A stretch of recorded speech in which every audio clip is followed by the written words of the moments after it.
What's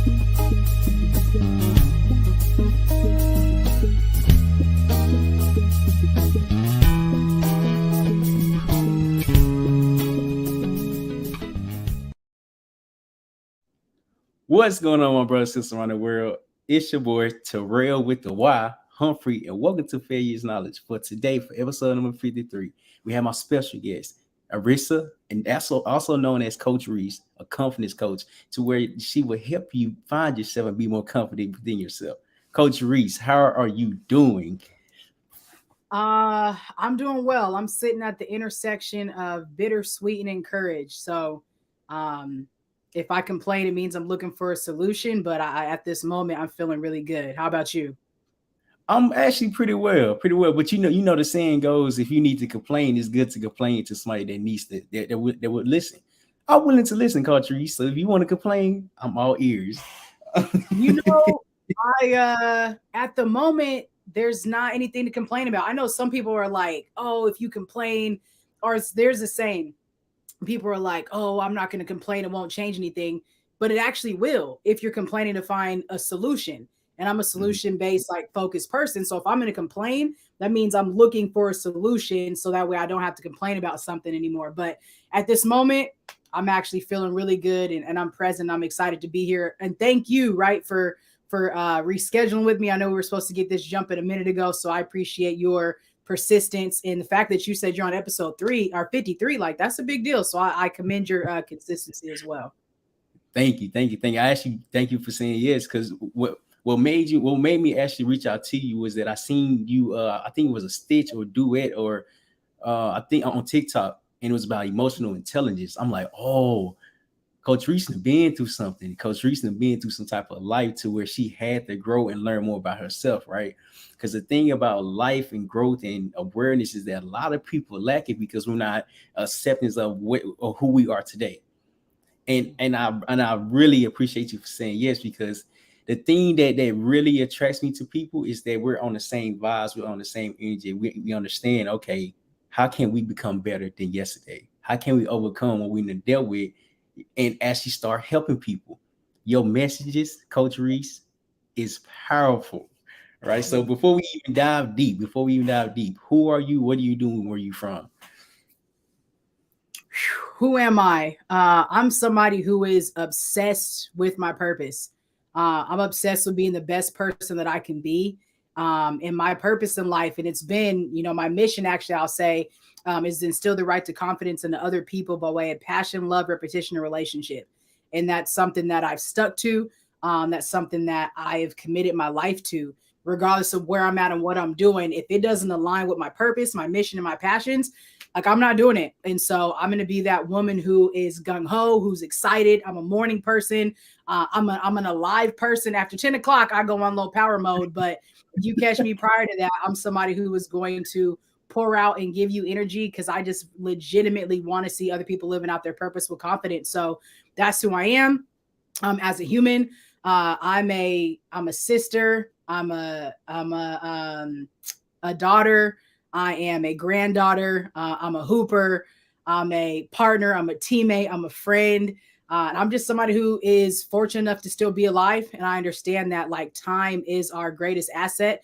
Time is a luxury. And I want to live a luxurious life. And I want to make sure that I bring my peoples along with me. Where I'm from, Tacoma, Washington. And so that is, the state that I was born and raised in. But I'm a product really just kind of the world. I've been around it, and I love traveling. I love exploring. So the world is my office. Wow. Your world is your office. Wow. and it's so amazing. So my brother Malik, he said, obsessed with my purpose, right? So how long did it take you to learn, okay, this is my purpose, this is my passion. Now I'm going to keep pursuing it because it actually brings me some type of fulfillment. How long did it take you to realize something like that? Well, that's a great question. I was actually talking to somebody about that earlier, and I believe that God privileged me to be able to identify my purpose early so that way I can help others do the same thing. And so I can remember being like maybe 14, 15 years old and really having a yearning inside of me that, like, wants to invest in other people. So I started coaching at 15. And so now at 32, I'm like, I've got over 15, almost 20 years in the game of actually being a coach to other people. And once I started coaching, I just fell in love with it. I've been a captain on every team I've been on, right? So I've been intentionally developing my leadership skills since I could remember, right? And so it's really important, especially as an athlete who has had people like pour into them. And I had a mom. My mom was just, she was my greatest investor. She invested in my ego. She invested in my purpose. She invested in my strengths, like really, really early on. And then my dad has always been my number one fan. So I never grew up thinking less of myself, less of my abilities, my strengths, any of that. So you couple that with like being a Leo and all of that, it's like, I'm just that person now, right? Like I literally believe that I can achieve the things that are in alignment with my purpose. So I'd say around age 14, 15, I can remember saying, like, I want to impact people's lives. I want to speak life into other people's lives. And my faith was something that was really big as well, is something that's really big. And so having a relationship with God and that positivity, alongside my mom saying, what do you want to do? How you want to do it? Go experience the world and do whatever you want to do, gave me the privilege, right? And I say privilege intentionally because not a lot of people have the privilege to have parents who pour into them like that, and also the positionality at the same time to have experiences, to do different things, to see the world and say, this is how I want to add value and service back to it. And so I was kind of raised in knowing that I had a purpose. And once I got to college, I was this close to failing out. And so even though I had a purpose, didn't nobody tell me really how to execute half of it. So I had to figure out like, oh, I still got to go to school, right? I still got to figure like as a hooper, I had to learn how to be a learner, right? I didn't want to just be a student athlete. I had to learn how to be a learner athlete. And once I got like obsessed with being a learner and knowing that I can grow my brain and grow my knowledge and all that, like I just fell in love with wanting to know that much more about leadership, entrepreneurship, success, motivation, all of that stuff. And that's what really like kept me in school. And so then once I got to like my next level of like bachelor level of school, I felt that much more in love with how do people grow? How do I help people like really grow and live out their purpose? And how do I help people like stay motivated, discover their passions, like life skills, character, all of that. So I just got that much more obsessed. And so almost I've never not. And again, it's a privilege.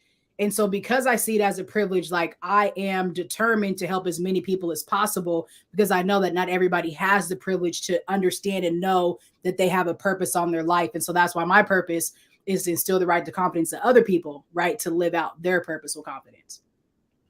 And Coach Rees, that's why it's so amazing to even like be so cognitive and aware of yourself because we have the same purpose and the same reason of why we're doing things. My reason is that I want to educate the masses on the opportunities that's out here. I want to transform the way people are thinking rather than thinking having a poverty mindset or a mindset that really can't get us nowhere. How can we transform that and have an abundance mindset and apply it in everyday life? Now, mind you, once you have the mindset, the work comes behind it. It's not gonna be easy. It's not gonna be nobody ever said that success is easy, but at the same time, as you're transforming the way you're thinking and believing and the way you're acting, things start to happen. And by things, I'm talking about opportunities. By opportunities, I'm talking about doors. I'm big on faith. God is with us each and every day. And my favorite saying is that it starts with us, but it doesn't end with us. Right? Because one thing that a lot of people lack is confidence within themselves. I thought I had confidence until I started working with my mentors. Coach Rees, when I tell you being in the realm of sales is a different game, just because you have to learn how to mirror this person, you have to learn how to have a conversation. Okay, what's the problem here? Is there a problem, or do you just want like to have value for it? There's always a reason why somebody want to sell their house or sell their property, because I'm in real estate as well. But if I didn't start working with them, I would never be able to understand, okay, I need to understand where they're coming from in order to solve their problem. The same analogy goes with everything in life, because we have some type of trauma, we have some type of pain, some type of suffering that we're suppressing. But how can we get over that? How can we get over that? When I came to learn is that every time we go through something, it's not for us. Oh, correction, it's for us, But the deeper picture is that it's for the next person that comes to our life. Okay, you're going through this. This is what I did. This is how you can overcome it. Because what's hard is just lack of education. And you said something that's very vital. You became a learner, a good learner. Mhm. Like what happened to say, okay, I just don't want to be a hooper. Let me start learning, implement everything I'm learning, and then be a hooper and attach them to that. What happened? Great question. So I think again, nobody taught me the value of, or sorry, taught me how to be a student athlete. Like I didn't Mm-hmm. even have trainers weren't that big back then, and that wasn't that long ago. But 15 years ago, there weren't a bunch of trainers around. Like now, everybody's a trainer. So even nobody really taught me how to get better at hoop either. And so early on, once I hit that like hitch at like 19, something in my mind was like, I've been failed. Like, there's no reason why I should be sitting in a college class, not knowing how to do what to do and how to execute, be in a college practice and being like, not really knowing. Like, it pissed me off. And so, granted, my mom did the best she could, but she had never been a student athlete. So she instilled everything else in me that I needed, but she had never been a student athlete. She had a Mm-hmm. master's degree. She was a social worker. She had all these different things. So I could learn from like that aspect of professionalism, how to treat people, believe in myself, all that stuff. Great. But as far as like how to like kill in the classroom and as a hooper, I didn't have any role models. I had coaches, but nobody poured into me. And it pissed me off. And I think that one of the things that helps people understand like what or get closer to their purpose and passion is like what makes you mad?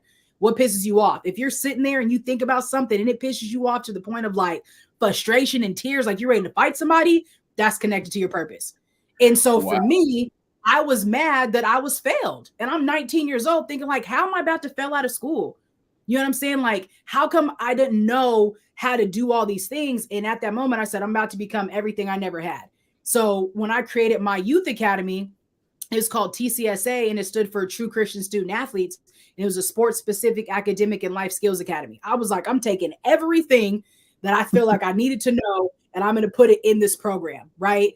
And Mm-hmm. in that space, in that time frame, I became again obsessed with how do I help people grow? How do I help like youth and young adults like really maximize their life? And there wasn't anybody that I like looked at and was like, wow, they're a really good student. Wow, they're really like, I don't have a favorite teacher. I don't have a hero and idols. Like I never had any of that. Mm-hmm. My parents were cool, but I didn't have somebody who modeled like what it meant to be a committed student athlete. But one of my teachers asked me, she was one of my coach and teachers. And I had came back from my freshman to sophomore year and she said, what are you? Right? Same question. I was like, I'm a true Christian. I'm a Mm-hmm. student now. Like I'm really a student because I had to teach myself how to be a student at that point, and I'm an athlete. So that's where the TCSA came from. And so Mm-hmm. when I thought about that, it was like these are the like now values and priorities that I have in my life. So when it came to being a learner versus just being a student, I recognized then that like students just submit assignments, right? Mm-hmm. Like as athletes, a lot of us go to school and we just submit assignments to get it done to possibly hopefully get a good grade. But I wanted to be transformed. I didn't want to just submit a paper. I wanted to be better. So I was like, if I'm going to be transformed, I need to learn something from everything. I don't care what the class is. I need to learn all that I can. And that's when I became a learner of life. Then I was like, yo, if I can just dedicate this same thought process as a hooper, because I got in the gym, like I got in the gym 2, 3, 4 days. So I'm gonna say, I'm gonna take that same work ethic and I'm gonna now apply it to me to this game. Then I seen my life go from here to here within a year, and I was like, oh, I'm reaping the fruits of hard work. And I just got addicted to working hard and addicted to being a learner and just wanting to know as much as I could. And I just Mm-hmm. sped up my trajectory because of that decision. So being a learner was like, I want to be transformed by the information I have. And if God's going to grant me the wisdom, then I can't blow it. I got to utilize it. Wow. And that's the beauty of life, right? Of the beauty of knowing yourself, because it gets to a point to where enough is enough. okay, how can I go from here and then grow to a level where I don't even know if I can accomplish it. The thing that my mama has taught me is she's a single parent and she raised 3 boys by herself. She taught me that anything that you won't, go for it, because she has 8 degrees. You're getting your master's degree, right? My doctorate. Your doctorate. I'm sorry, your doctorate degree. So that's a lot of school. Mm-hmm. At the same time as she's going to school, I'm just learning from her. So everything that you want, you go for it, and it takes work and understanding the schedule and discipline. Until I was, because I'm 23, until I start growing up and actually learning for myself, I'm like, oh, Yeah. it made sense now. It really makes sense. So I'm like, how can I implement everything that I was doing? Because I also played football. But what I came to learn is that everything that you implemented one thing of your life that you were successful in, implementing everything else. So I'm like, Mm-hmm. okay, I played football. I was relatively good in 11th grade. I started. I think I was the number one tackler for our team. 12th grade, first 4 games, I was the leading the whole conference, but I ended up tearing my ACL. But yeah, at the same time, the discipline and the focus and the drive that I had to build in order to get to that level, it took pain, it took suffering, it took days where I didn't want to get up, but I kept doing it until now. Like earlier this year, now I learned, okay, I can apply the same principles to my regular life or just my life, but how can I do this? I need to start learning. I need to start being around the right people. I need to start having the right conversations. I need to grow to a different version of myself so I can change the trajectory of myself and for my family. And it's amazing. It's phenomenal that we can recognize something like that and actually try to achieve it. I have notes right here to my left, like stacks of notes. I got books right here I'm currently reading, and it's like learning never ends. Can somebody learn the importance of believing in yourself? Absolutely. And here's what I'll say to that though. And I love that you asked that because I think learning is two parts. It's humbling and it's Mhm. humiliating, right? Ooh. It takes humility and it's Mm. humiliating. So you got to fall in love with the right? Mhm. Because in order for me to grow, it takes me acknowledging I don't know, right? So in order for me to grow and want to learn and gain something new, I have to acknowledge I don't know. That's Mhm. humbling, but it could also be humiliating, right? Think about like how embarrassing it is to say I don't really know. But the sooner Mhm. you can say I don't know, the sooner somebody can either you can find it how to fill in the gap or somebody else can say, you know what, cool. You've positioned yourself to be a learner to want to Mhm. learn more. So you have to be able to humble yourself, to humiliate yourself, to be able like to have the elevation that you seek and desire. And I think a lot of folks aren't willing to be humiliated. A lot of like and Mhm. mess up. So when we're talking Mhm. about failure is knowledge, like I firmly believe that. Like I am a fan of failure. I have a failure journal and that joint sucks. And I am as honest in it as possible. We're at the end of the quarter. And so today I'm going to spend some time or tomorrow writing in my failure journal. What were my failures over this past quarter? Like I literally go in it the second I either make a failure or over the quarter. And I look back and I'm like, yep, because I'm obsessed with being as best as I can be. So I have to look back at my failures and I'll tell anybody I mentor, like, I've made $1,000 mistakes. I've made life-changing mistakes. I've made all these different things. But you know what? I'm not going to model or try to model perfection. That's irrelevant to me. Like, I want to fail first so I can learn second. I'm more in love with learning and being the best that I can be than I am with trying to look and act as if I know it all. Like, that's irrelevant to me. So if I can stay committed to that, again, that takes humility. It takes self-awareness. It takes being able to know, I don't know. But the other part too is, and I think that you'll see this as you continue to get older. When I was around Mhm. your age, which sounds so old to say, but More wiser. I You just more wiser. That's all it is. no, I'm with it. I love being how old I am. I Mhm. love it. I shout out to all the young Gen Z millennials. You guys are making it happen. But I used to be a jack of all trades. And I think that Mhm. that's important especially in your early 20s. Like, be a jack of all trades so you can get comfortable with failing and know what area do I want to fail at most, right? Like, where do I want to grow, right? So I was like, I'm a jack of all trades. I did it. I do did it, all these different things. And now I'm a master of some, right? And I know exactly and now I'm becoming an expert. So I think you have to go through the stages of being a jack of all trades. Some people like staying there. Cool. That ain't for me. My purpose ain't to be a jack of all trades anymore. I had to do that to figure out what I want to be an expert at. Right. So fail your way through. And as I did that, I grew my repetition. And I also, going back to your question, grew that belief in myself, because confidence is a psychological mindset. So as I'm getting in all these reps and I'm seeing, oh, I can get hit with failures, but I could also get back up. Now I'm growing in my resiliency capital. Now I'm growing in my confidence capital, my psychological capital. So now I'm like, man, it's what it is. So it's nothing to me. For some people, it's a big deal. But to me, I've got reps of embracing failure. So my belief in myself enables me to believe in everybody else that much more. That's what makes me, a dynamic coach, a dynamic friend, a dynamic partner. Is like, I believe in you. But it just takes that consistency. And then you got to develop your own confidence at the same time in order for you to get to that next same spot. And that's amazing. My brother Malik said he said I was good. He said I was good in football. And then he also said fan of failure. The thing that and it's very, very vital, because like you said, like a jack of all trades. Yes, it's good to have multiple strategies. Yes, it's good to have multiple visions. Yes, it's good to have all these things that you're really good at, quote unquote. But when you tend to realize, okay, am I really going somewhere with this? With all these attributes that I have, I'm really going somewhere. It's amazing that you said you have to, what you say, you have to be humiliated in order to be humbled, right? So I was working with my mentors. Remember I told you about real estate, is that when you're in sales, it's kind of hard to understand something if you've never done it before.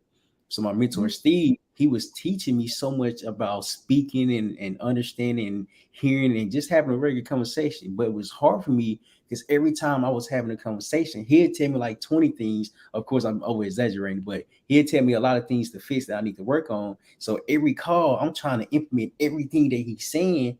So it's not going well. It is not going well. So I believe it was September 3rd or something like that. I had told him, I was like, I'm going to step away from y'all business. I was like, I don't want to hurt y'all business, because if I can't bring in as much value like as I want to, I need to step away from it. Coach Rees, when I tell you that was like the best thing I could have ever done, because when I stepped away, I started to learn about real estate, about all the strategies, about all the techniques, because you can know all the techniques and the way to handle somebody. But if you put it in the wrong place at the wrong time, it's like too much information for no reason. So now I'm more comfortable and more aware. Okay, I step back because I need to I need to get educated for myself. So now that I'm constantly educating myself, I understand, okay, now I can do this. I can start my own stuff, my own business. But if I didn't go through them, I would have never learned as much as I learned now. All right. So now I'm just mastering real estate, because of course it's going to take time to build up what I wanted to build, but I'm focusing primarily on real estate. So that's where the level of focusness comes from level of awareness. Yeah. And I Yeah. like to even describe that too. Go ahead. No, you made me think of a couple things, right? One is I call it experiential capital. Okay. And so experiential capital, when I talk about capital, I'm talking about human capital, right? So there's certain types of capital that humans bring to the table. There's certain types of capital that knowledges, resources, abilities, skills, like intrapersonal like giftings that you bring to the table that makes you the bag, that makes you the greatest asset, right? And so, but you got to have that experiential capital. If you don't have experience doing something, you can't, you ain't a master because you ain't never done it. You know what I'm saying? So a lot of times, and this is what I think sucks, especially for a lot of Black and brown folks, we get caught in analysis paralysis. We get all this information because there's information galore. TikTok, YouTube, Google.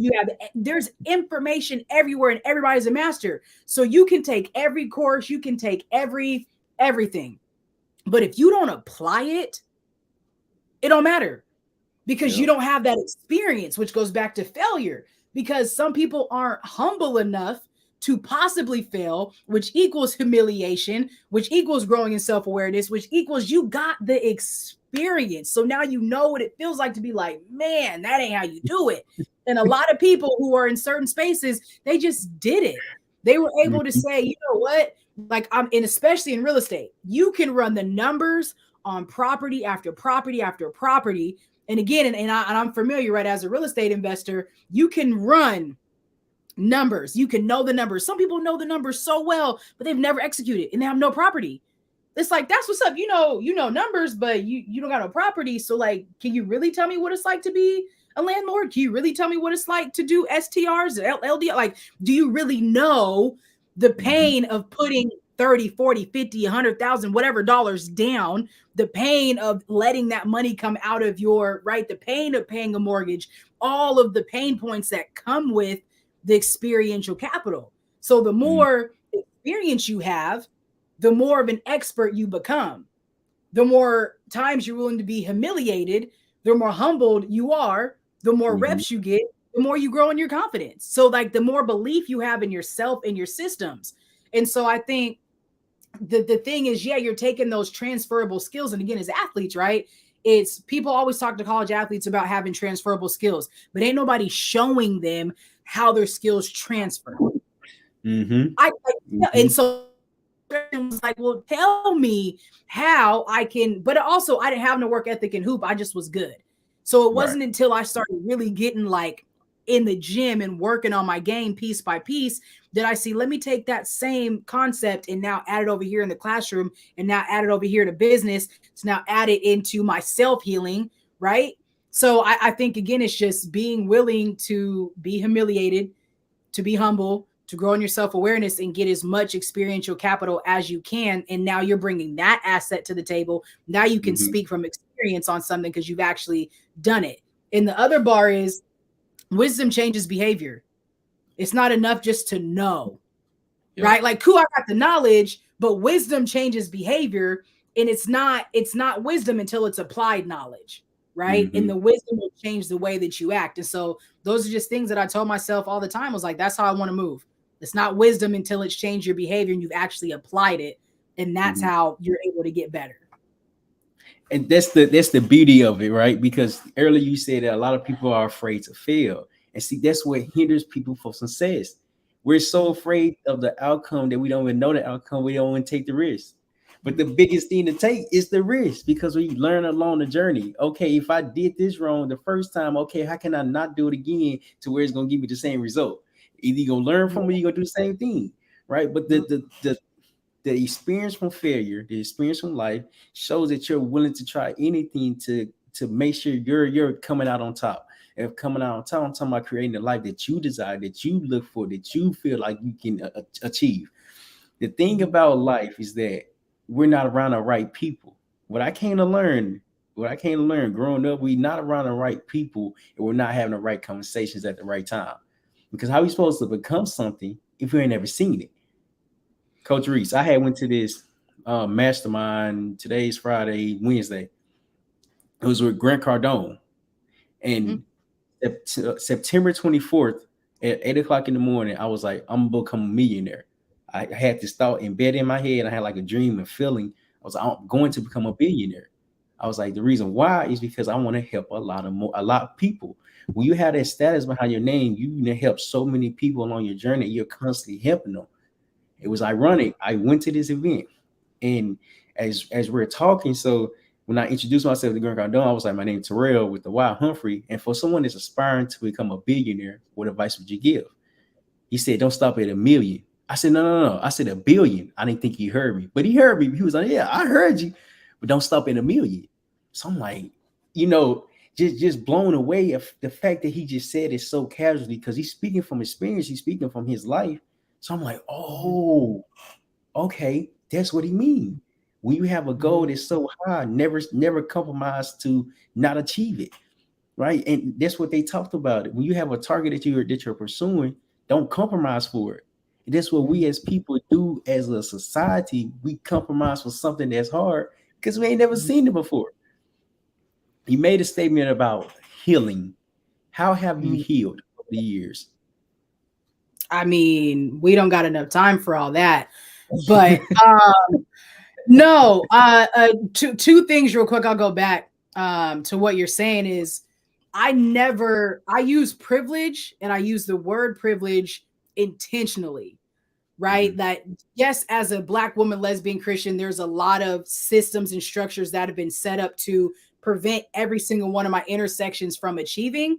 But I also have some privilege now where I'm at. And I also was born into some privilege as well, right? Even privileges that my siblings weren't. So I never want to be so far removed from the realities of this world, right? So far removed that it's a privilege to be able to dream, right? It's a privilege to be in thrive mode. It's a privilege to not be right and have to be in survival mode. And I've been there before, right? Like I'm not going to go into details and everything, but I think that God is, because of all the privilege that I was given so early on in life, I had to go through a whole lot of like, to be able to humble myself and humble my heart. And grief has been my greatest teacher, whether it was the loss of loved ones or the loss of people who are grieving, people who are still alive, or just losing out on different things, being stolen from, being robbed, being like just all types. I've gone through things as well, because if you don't really go through nothing, your heart's not going to be like,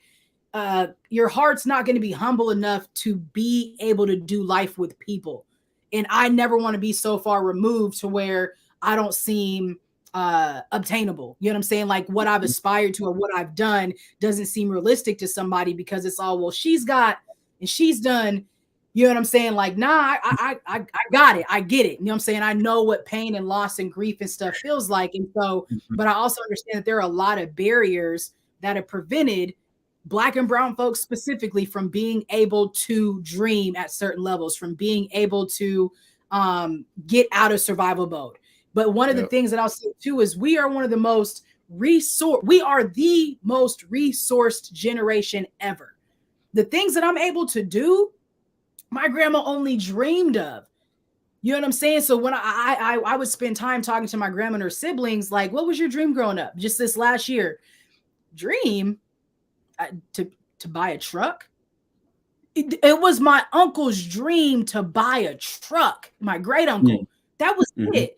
So the fact that my dreams are to like run $1 million businesses, to do all these different things. Like I got people in my family who are looking at me like, yo, and I'm only 32. You know what I'm saying? So again, it's a privilege to not only be able to dream, but to like actually put action towards seeing your dreams come to fruition. The other part of that is your dreams should not look like your reality. Because if your dreams look like your reality, then you're not dreaming, you're living. You know what I'm saying? So again, it's a privilege to sit here and say, like, what do I want the next 10 to 15 years of my life to look like?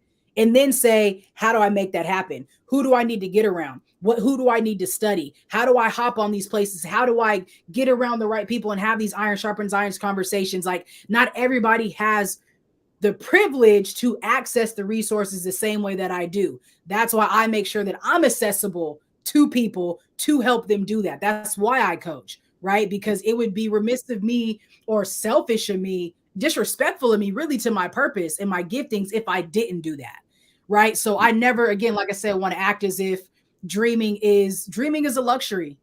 Time is a luxury, and not everybody gets to spend theirs the exact same way. And I'm privileged and honored to be able to spend my time helping other people unlock the mental aspect now, right? If you got a little bit of something, how do we make that much more out of that? And that's why, I'm a confidence coach, because it's a psychological mindset. So when we're talking about emotional health, we're talking about healing. At some point, you have to take accountability. So I didn't start getting healing until I took accountability. So you know what that goes back to? Humility and humiliating. It is humiliating to take accountability. It's tough. It's not easy. Depending on, it doesn't really matter what you're taking accountability for, but accountability and ownership, those joints will bring you to your knees. And so I had to take accountability and say, I've achieved this, I've done this, but in order for me to like be a better human, not just a better coach, practitioner, but like a better human, I have to take accountability for certain things. I have to grow in ownership. And right now, like God is really maturing my energy in making sure that I'm able to like read from an emotional intelligence space, social awareness, and relationship management. So that way I can appeal to more people, you know, because a lot of people are going to want to rock with me, then they've made the old white cisgender dude. But if I'm so here and I'm not attached to the things that hurt me, I'm not attached to the thorn in my side, and I don't remember what I came from and what it takes for me to get to these certain spaces, the people who I really need to help get released from their shackles, I'm not going to be able to because I haven't taken accountability and ownership over things that I need to. So when it comes to healing, I think that there's 3 people you need in your life, right? You need a therapist, a counselor, at some point, a mentor, and a coach, right? Like, and you need, I'll say the 4th one is like friends to help you along that healing journey. But you just got to spend time with yourself. And if you don't spend time with yourself, you're not going to be able to grow in that self-awareness. And if you're not going to grow in your self-awareness, there's no point in you trying to do anything because you're going to make that same mistake 5, 6, 7 times. And Pat's going to be like, can't rock with you no more. You don't know how to learn. You don't know how to apply. And that's why, like, and I'm hearing all the growth that you then overcame, like the success that you obtained for yourself, not just the materialistic thing, but like the lives that you're impacting yourself, you know, and it starts with us. But the thing about accountability is it's hard to. Uh-oh.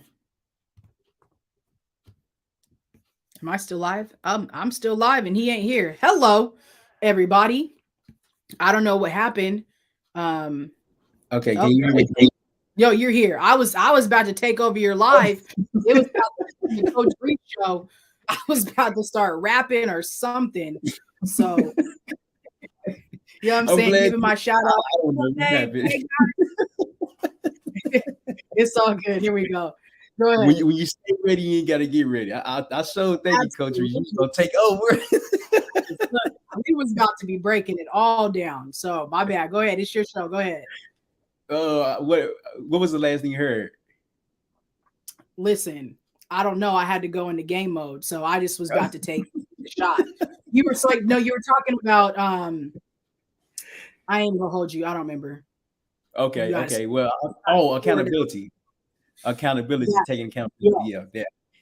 It's hard to do that because who want to be the victim of something that we think we didn't do, you know? And it's really more than just the success, right? Because what I came to learn, everybody that we come encounter with, we're helping and bringing some type of value in some type of way.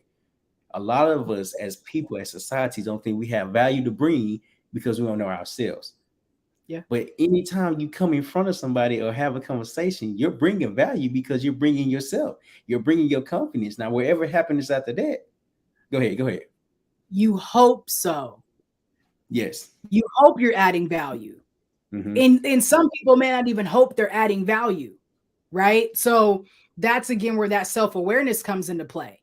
That if I don't even know the value I have to bring, I'm not going to bring it because I don't even know it's mine to bring. Right. So if I don't know, so the way I see me, and again, I thank God for a lot of humbling lessons and again, accountability. And there's always so much more humility to grow in. But to say I'm an investor. So I don't even see myself as an entrepreneur anymore. I'm an investor, people, places, and things. Right? Like I know that I am the asset, I am the bag, and I can add value to you in your life in these areas. So I'm no longer trying to be a jack of all trades. I'm no longer just trying to be a master of some. I'm trying to be an expert at one. And I know exactly how I can add value to your life. And the other thing about that is collaboration. So this is where you're getting in with people. Go ahead. I was just about to say that. Go ahead. So if I know that I can hold it down in this area, I'm going to be an expert at these, whatever things are. I now know who to look for to bring in my circle. I now know who to do the deal with. I now know who I need to partner up with, right? Like my partner needs to hit it in all these specific areas because I ain't got it. You know what I'm saying? Like my team at whatever it is, my whoever. But if I don't have self-awareness to know what I'm bringing to the table, I'm not going to know who needs to come alongside of me, to complete that next level of my purpose. I got to complete me first, right? And then I need my partner to complete me second. And then I need my other people that I'm doing life with, the rest of my village, to complete that next level. But it all starts again with that humility in saying, I need to know self, because I am the bag, I am the asset, and here's what I can bring to the table. If it's outside of my sphere, let me go figure out who can do it. But I'm also not trying to be and do everything or be everything to everybody. That's not important to me. I can care less to do that. But some people are hung up on wanting to be everything and do everything and have 100% of the deal versus 50% or 10% or 20% of a way bigger deal. Now you're tapping into pride. I don't got time for that. And I love this, how you just hit collaboration, because in that mastermind, at first when I started going to networking events, I just thought we was going to meet new people. I didn't think, it was, you go here to network, you grow into actually see how can we do business together. Yesterday or a couple of days ago, when I was at the mastermind with Greg Cardone, he said, to be honest, this event is so we can collaborate together. He was like, I want to build with y'all because y'all got audience that I can't reach. So how can we work together? He was like, I don't want to be your friend first. I want to do business with you first and then build a friendship. I'm like, what? And then so my other mentor, Pace Morby, I'm in his mastermind, his group, his community. He asked me, he was like, so who you gonna do business with? I'm like, huh? I'm like, I don't know. That moment right there, I'm like, oh, okay. So when you come to these events, you're coming to collaborate and see how can we help each other out. It's being exposed to something to something like that in order to understand, okay, this is how we expand. This is how we grow. This is how we reach more people by working together. There's no longer competition. When there's competition, like you said, there's pride and ego. No, absolutely not. Absolutely not. They're saying, would you rather have 100% of a grape or like 10% of a watermelon? I know you must be from the country. I ain't heard it said like that, but with the 10 to 25%. No, I'm saying the grape and the watermelon. I mean, I've heard it like, would you rather have 100% of nothing or like 10% of something, kind of deal. I just never heard nobody use those analogies, but I'm with it. You said what's for the country? Yeah, you got to be from the country using it that way, but it makes sense though, right? Like if you think about, you're talking about being exposed to newness, right? You're talking about, I think when I say that we are the most resource generation, I say that to also say, to an extent, depending who you are, where you're at, and what you're going, what season you're in, I'll say it that way. Your excuses are irrelevant. Depending what season you're in, that's not a blanket statement. For some people, their excuses are reasons. So those are two different things. The reason why I'm not doing this is because of that. Cool, makes sense.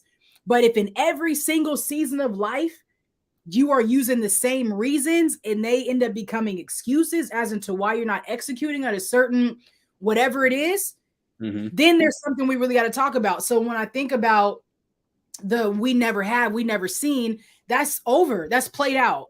It's played out. There are enough examples. There is enough social media accounts, in which is why I think that social media was kind of invented, or like God's like little secret as into why, so that way I can be a mentor to somebody who may never be able to actually rock with me. But I'm going to put my life on display so they can be like, man, look at Coach Rees. And because I just want to inspire, right? Like I just want somebody to look at me as a Black masked woman and be like, yo, from all the way in Alaska to all the way in Germany, wherever, you know what I'm saying? Like social media closes the excuse gap. You know what I'm saying? Like somebody doesn't necessarily need to be my mentor and be in my life intimately. Now, eventually I need to make space to where I'm actually doing life with people and not just, through the computer screen, because that's important, because we were created for a community. And so we can't use the excuses anymore as if we never seen it, because there's enough people out there putting on display how to do, how to be, how to execute. But you got to know, am I learning from the right people? Right. And you may or may not be learning from the right people. And then am I actually applying the practices? Am I applying the practices that they're teaching me? Because that's also important. If you're not applying it, then it don't matter. And then do I have people who's going to help hold me accountable? And accountability is a two-way street. I got to be willing to be held accountable for somebody to hold me accountable. Right. So it's and that's where the collaboration piece comes into play is, and do I even trust you? Because if I don't respect you or trust you, you're not going to be able to hold me accountable. It just is what it is. Like, I don't trust you. I don't respect you. You can't hold me accountable. So it might be cute on my end to be like, yo, can you hold me accountable? So I can say that I said it. But if I don't really rock with you, you're not going to help me get better because I don't really rock with you. And I can't treat you better than I think about you. And so many people are spinning spaces in times with folks that they don't really like respect. And so it's easy to, move in there and they're not really being challenged. Mm-hmm. And that's why.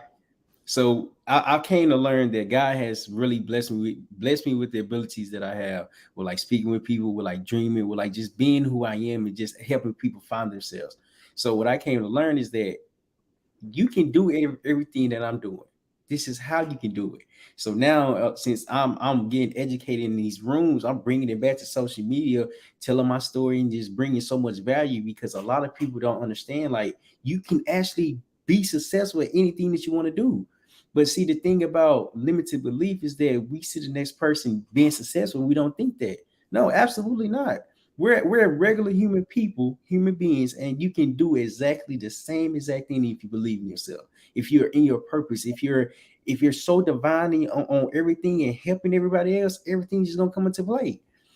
It's all about patience, timing, and your desire and faith. Faith is a big one as well. You said something earlier that I wanted to touch back on about the good and the bad. Well, you said you was born. I think that's the word born. Do you think in life there's always a yin and yang, like a good and bad, that's always going to happen? Yeah, but not in the black and white sense. Right? Because you can think about the cliches. I think that we have to fight for the truth behind cliches and also dismantle them. So if it's like, why do good things happen to bad people and bad things, happen to good people, like that kind of thing. Right. I think because, one, I believe that we are living in a fallen world. That's belief, right? From a faith stance. So there's stuff that's going to happen. I think that there are a ridiculous amount of misfortunes, 100% amount of misfortunes and barriers and systemic issues and all these things. Again, I'm going to go back to, that black and brown folks, and just people, ableism, all the isms, right? All of those things. And this would turn into more of a, I don't know, I don't want to start like preaching in that way or getting too heavy into just, the Bible and things. But I think that there is a legit spirits and enemies and things like that are out on the move, that want to see people, struggling and suppressed and all that. But I also think that that life will give you, whoever the you is, life will give you enough drama, trauma, headache on its own. Like, you don't have to, nobody goes and seeks bad things to happen. That's why they're called accidents. I didn't go out and get in it on purpose. Oh man, I got in it on purpose today. Like, you never heard nobody like, what is that? No, I got in an accident. Nobody wants an accident to happen, right? It's a misfortune.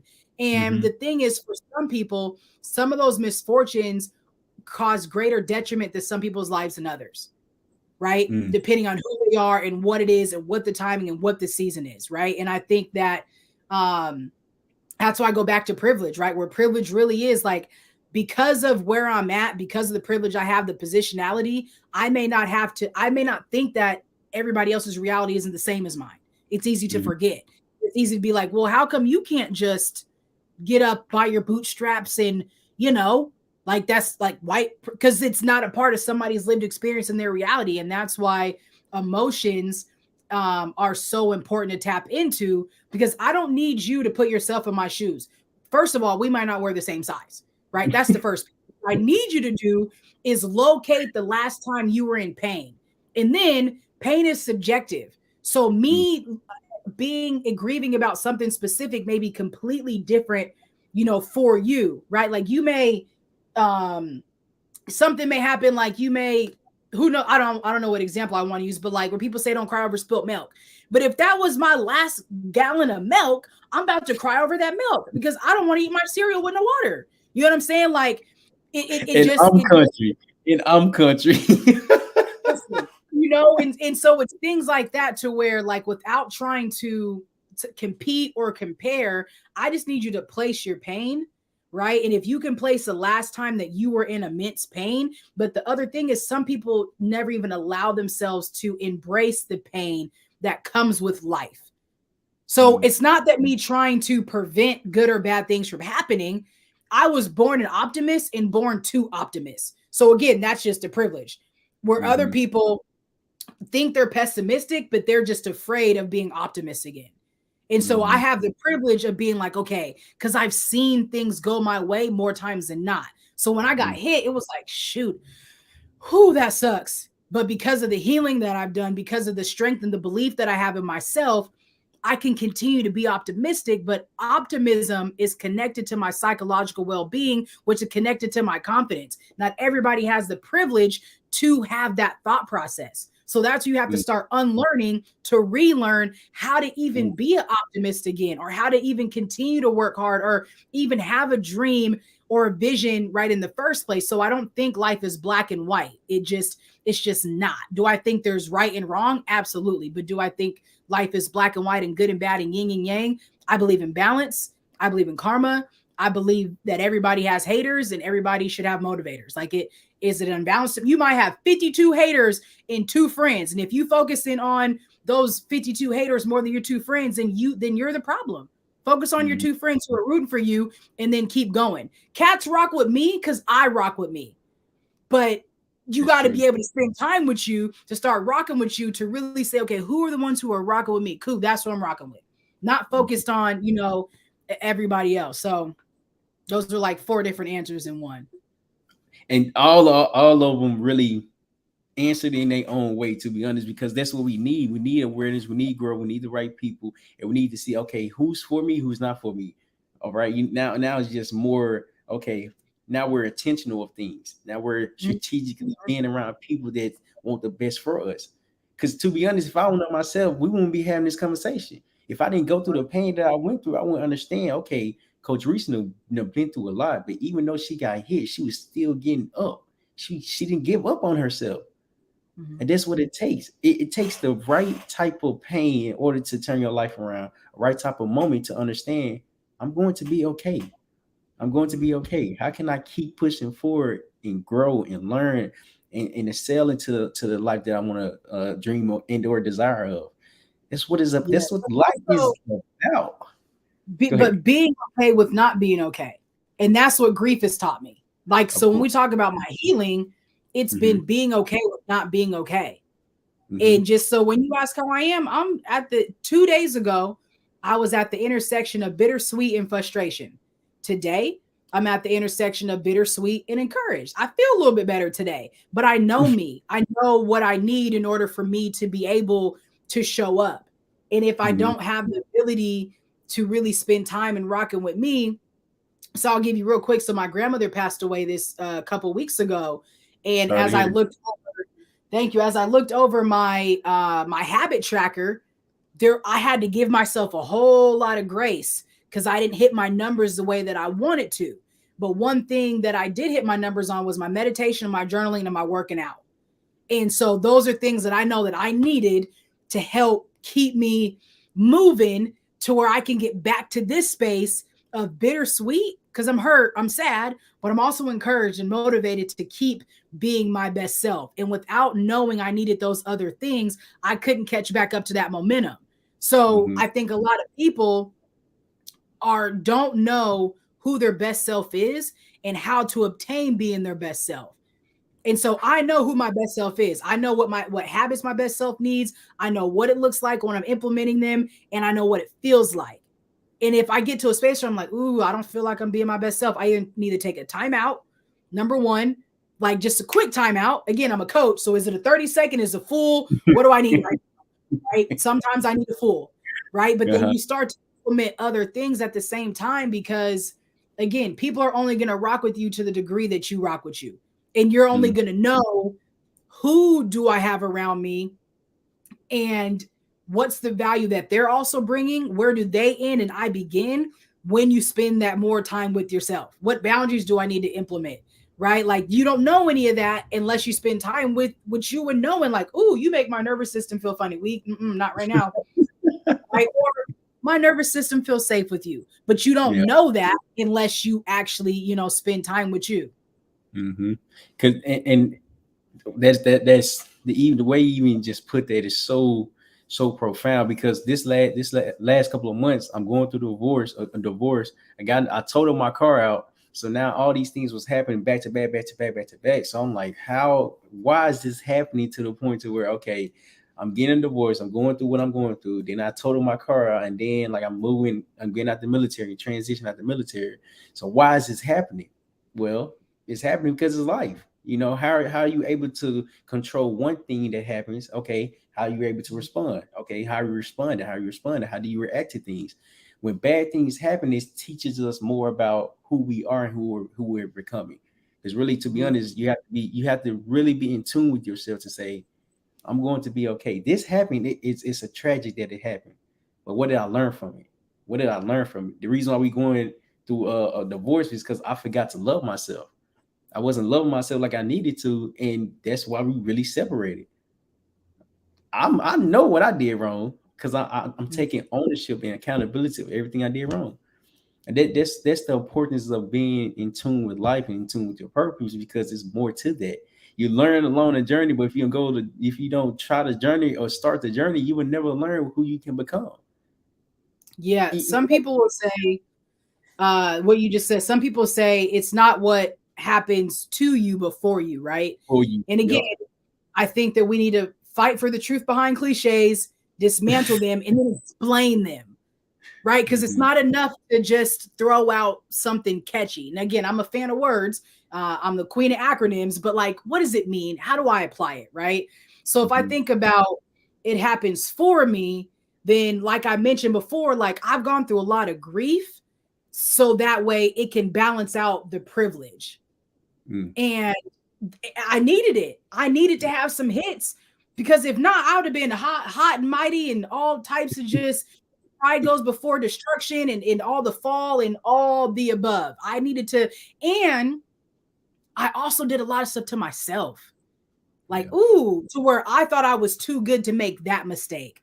Oh, Arisa, you do. So I had to really sit with like, you're not too good to, oh man, I'm not too good for that mistake. You know what I'm saying? So for life to happen to me, and then for me to also think that I'm too good to commit certain mistakes, and then I turn around and be like, my goodness. And now I look at other people like, I feel you.